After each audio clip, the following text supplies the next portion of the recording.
I realized something was wrong when the body in the morgue opened its eyes. I was standing by the metal table and looking at the man who had been officially declared dead 2 hours earlier. He had no pulse. He had no breathing, and I personally checked it. But now, his eyes slowly opened. At first, I thought it was just a muscle spasm. Sometimes that happens after death. The body can move, fingers can twitch, but eyes do not open. The man looked straight at me, calmly, as if we already knew each other, and quietly said, "I knew that sooner or later you would recognize me, doctor." And in that moment, my hands went cold, because I really did recognize him, although it took a few seconds. 5 years ago, this man was my patient, and back then he was the most dangerous person I had ever met.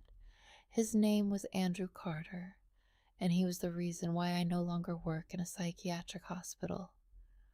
Dr. Elena Carter. I turned around. A detective was standing in the doorway, tall, with dark circles under his eyes, and the look of a person who had not slept all night. His name was Detective Mark Davis. He was investigating this case, and as I understood later, he had already been trying to find answers for 2 days. "You said you know this man," he said. I looked at the body on the table. Andrew Carter was lying motionless again, eyes closed, no movement, as if nothing had happened. "I used to know him," I replied. Detective Mark Davis slowly stepped closer. "He has been found dead 3 times over the last 2 years, and each time he came back to life." I stayed silent, because I knew one thing. This was not the first time. Detective Mark Davis looked at me more carefully. "Witnesses are saying strange things. They say they saw him, talked to him, but when we question them, they remember almost nothing, as if someone erased their memory." I slowly raised my eyes to Detective Mark Davis. Their memory wasn't erased. He simply made them doubt their own. Detective Mark Davis frowned. "You mean to say he manipulated people that strongly?" I quietly replied, "No, much stronger. 5 years ago, he was brought to our clinic. At first, everyone thought he was just a strange patient, quiet, calm, too observant. But after a few weeks, the staff began to behave strangely. Nurses mixed up conversations. Doctors forgot details of meetings. One orderly was sure he saw Andrew Carter in the corridor, although at that time he was sitting in a locked room. At first, everyone thought it was stress, then that it was a collective memory error. And then we understood the truth. Andrew Carter didn't make people forget. He made them not trust their memories." Detective Mark Davis was silent for a long time. Then he quietly asked, "And how did he die today?" I looked at the body and said, "That is the most interesting part. He died in the emergency room, in front of 3 doctors and 2 nurses, without a pulse, without breathing." We officially recorded the death. Detective Mark Davis quietly said, "And then?" I looked at the morgue door, and then he opened his eyes, and at that moment, the body on the table slowly exhaled. I was looking at his chest. It rose, slowly, almost imperceptibly, but I saw it. "Did you see that?" I asked quietly. Detective Mark Davis was standing beside the table and was also looking at the body. His face remained stone-like, but something else appeared in his eyes. Unease. "Is he breathing?" he asked. I carefully placed 2 fingers on the man's neck. There was no pulse at all. I stepped back. "This is impossible." Detective Mark Davis looked at me as if trying to understand whether I was joking. "Doctor," he said quietly, "people do not open their eyes after death." I looked at him. "But he does." Detective Mark Davis pulled out his phone. 2 years ago, he was found in a hotel. with no signs of life. The medics recorded death. He showed me the photo. On the floor lay Andrew Carter, motionless, with a pale face. 20 minutes later, he disappeared, Detective Mark Davis said. He simply stood up and walked away. I stayed silent. 6 months later, the same thing happened in the subway, he continued. People saw him fall. The ambulance arrived. They declared him dead. And again, after some time, his body disappeared. Detective Mark Davis looked at me carefully. Did you know he was capable of this? I didn't answer immediately, because the truth sounded too strange. We suspected it, but we couldn't prove it. He could slow down his body, breathing, pulse, reactions, so much that medical devices did not record life. Detective Mark Davis raised an eyebrow. You mean to say he simply pretended to be dead? No. He controlled his body. I remember that day, 5 years ago, when he showed it for the first time. We were conducting a test, a normal medical examination. Andrew Carter was lying on the couch, calm, even a little curious. Have you ever meditated? He asked me then. I said no. He smiled and said, the body listens to the brain much more strongly than people think. And then he simply stopped breathing. At first, we thought it was a panic attack, then that it was cardiac arrest. The monitor showed a flat line, no signal. 2 minutes later, he opened his eyes and said, You see? Detective Mark Davis looked at me as if trying to decide whether I was serious. That's impossible, he said. I sighed. I thought so too. Detective Mark Davis looked at the body again. If he could do this, why is he in the morgue now? I didn't answer immediately, because the truth was even worse. Because this time, he didn't plan to wake up. Detective Mark Davis slowly turned to me. Explain. I looked at Andrew Carter's body and said quietly, he was looking for me. 5 years. In different cities. Through different people. And when he ended up in the hospital today, he immediately asked my name. Detective Mark Davis tensed. And why? I felt cold appear in my chest. Because I was the only person who once managed to outplay him. Detective Mark Davis was silent. Then he quietly said, You are not telling me the whole story, Doctor. I looked at him. Because this story sounds like madness. And you are a detective. You are looking for logic. Detective Mark Davis slowly leaned toward the table and looked at Andrew Carter's face. At that exact second, the man's lips barely twitched, like a smile. Detective Mark Davis stepped back sharply. Did you see that? I nodded.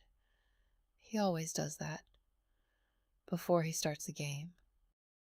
We stood in silence. I was looking at his face. Detective Mark Davis was looking at me, as if trying to decide which of us to trust.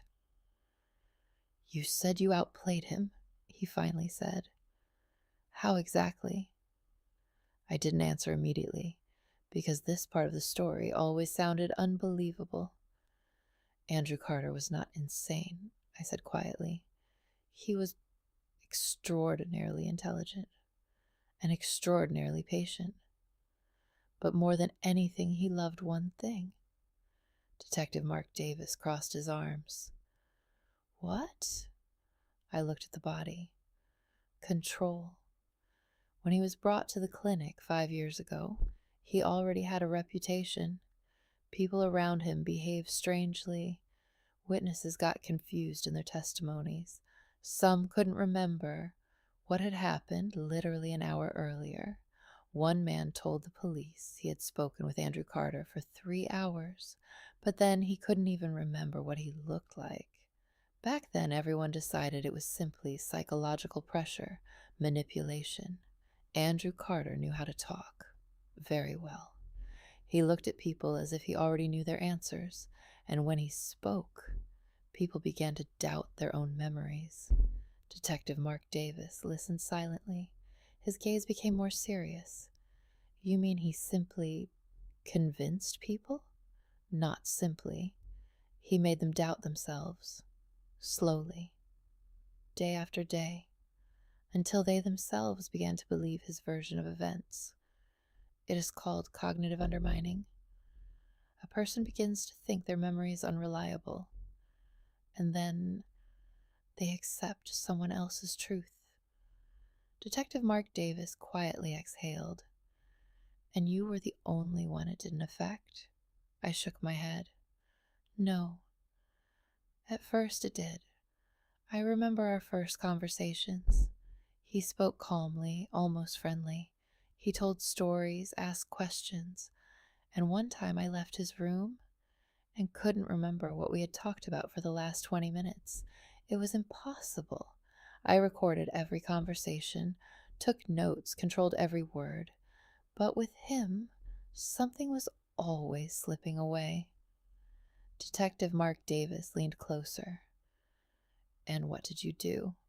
I smiled. I started lying. I let him think that his method was working, that I was confused, that I was doubting. I let him win a few conversations on purpose. Detective Mark Davis looked at me carefully. Why? Because people who love control only make mistakes when they think they have already won. And one day, he told me more than he planned. Andrew Carter said something strange then. He looked at me and said, "The most interesting thing about people is the moment when they realize their memory is lying to them." I asked him, "And what if the memory is not lying?" He smiled and answered, "Then you have to make it start." Detective Mark Davis quietly said, "Damn." I recorded every conversation, I continued, on a separate recorder, not the one he knew about, and when I compared all the recordings, I saw a pattern. He didn't erase people's memory, he simply changed the context. He made people doubt the details and then offered his version, and the brain accepted it. Detective Mark Davis slowly nodded. A manipulation. Exactly. But the problem wasn't that. The problem was that one day he realized I was playing against him. Detective Mark Davis quietly said, "That's why he was looking for you." I nodded. "Yes." Detective Mark Davis looked at the body. "But if he is so smart, why is he dead now?" I had already opened my mouth to answer, but at that moment, a nurse walked into the morgue. "Doctor," she said quietly, "I'm sorry, but we have a problem." I felt cold run down my back. "What kind?" The nurse looked at the table, at Andrew Carter's body, and said, "The corridor video. It shows them bringing him in. But in the recording, he was already dead." Detective Mark Davis frowned. "So what?" The nurse swallowed. 20 minutes later, he sat up on the gurney by himself. Detective Mark Davis and I looked at the table at the same time, and in that same second, Andrew Carter's hand slowly slid off the table. The metal edge of the gurney creaked quietly. Detective Mark Davis stepped back sharply. The nurse froze by the door. I did not move, because I knew. "Don't panic," I said quietly. Detective Mark Davis turned to me. "You knew?" I slowly nodded. "He isn't dead. And he never was." Detective Mark Davis looked at me as if I had just said something impossible. "You saw the body." There was no pulse. He wasn't breathing. I checked. I stepped closer to the table. Andrew Carter lay motionless. His chest barely moved. So little that it was almost impossible to notice. "There are people who can slow their heart," I said, very strongly, to an almost zero rhythm. It's a rare skill. But it exists. Detective Mark Davis said quietly. You mean he learned to stop his own heart? Not exactly. I looked at the body. He learned to look dead. Even back in the clinic, I noticed one detail. Andrew Carter loved reading medical books, not psychology, not philosophy, cardiology, neurology, toxicology. He knew about one drug, rare, old. It used to be used in the past for surgeries. It slowed the heart so much that the pulse was almost impossible to feel. Detective Mark Davis frowned. But then a person could die. They could, if they didn't know the exact dose. I quietly exhaled. Andrew Carter knew. He staged his own death. To disappear, to start a new life. And so that no one would look for him. Detective Mark Davis slowly shifted his gaze to the body. 3 times. Exactly. But this time everything was different. Detective Mark Davis looked at me. Why? I looked straight at Andrew Carter. Because this time he came for me. 2 days ago he appeared at the clinic and deliberately made sure he was recognized. He wanted them to call me. Detective Mark Davis said quietly, Revenge. I nodded. He knew I was the only person who understood his method, and the only one who could tell the police the truth. So he decided to finish the game. The nurse whispered, But if he wakes up now... I shook my head. He won't wake up. Detective Mark Davis turned sharply to me. What? I slowly looked at the monitor. The line was flat. This time he made a mistake. When they brought him in, I recognized the symptoms, the drug, the same pattern, the same dose. Detective Mark Davis said quietly, And you? I slowly exhaled. I did nothing. I just let him do what he always did. Detective Mark Davis looked at me. His voice became quiet. You let him die. I didn't answer, because the truth was more complicated. I gave him the opportunity to make a choice, and he made it himself. Andrew Carter wanted to prove that he was smarter than everyone, that he could deceive even death. But this time, he miscalculated one thing. Detective Mark Davis quietly asked, What? I looked at him. He was so sure he would outplay me that he never even thought that I could prepare too. There was not only his drug in his blood. Detective Mark Davis froze. What did you do? I said quietly. I replaced the ampule. The dose looked the same, but the effect was different. Detective Mark Davis whispered, You poisoned him. I looked at the body. No, I just took away his ability to come back. The morgue became quiet, very quiet. Detective Mark Davis looked at me for a long time, as if trying to understand who I was now, a witness, a doctor, or something else. Finally, he quietly said, You know I won't be able to prove this. I nodded. That's why you won't remember anything. Detective Mark Davis frowned. What? I looked at the clock. Andrew Carter taught me one thing. Human memory is easier to change than it seems. Detective Mark Davis inhaled sharply. You... But the sentence broke off. His gaze lost focus. A minute later he blinked, looked at the body and said, Cause of death? I answered calmly. Drug overdose. He wrote it down in the report and never asked me about Andrew Carter again. A week later I watched the news. Another body, another city, the same pattern, the same drug. I looked at the screen for a long time, and for the first time in many years I felt real fear, because it meant only one thing. Andrew Carter never worked alone.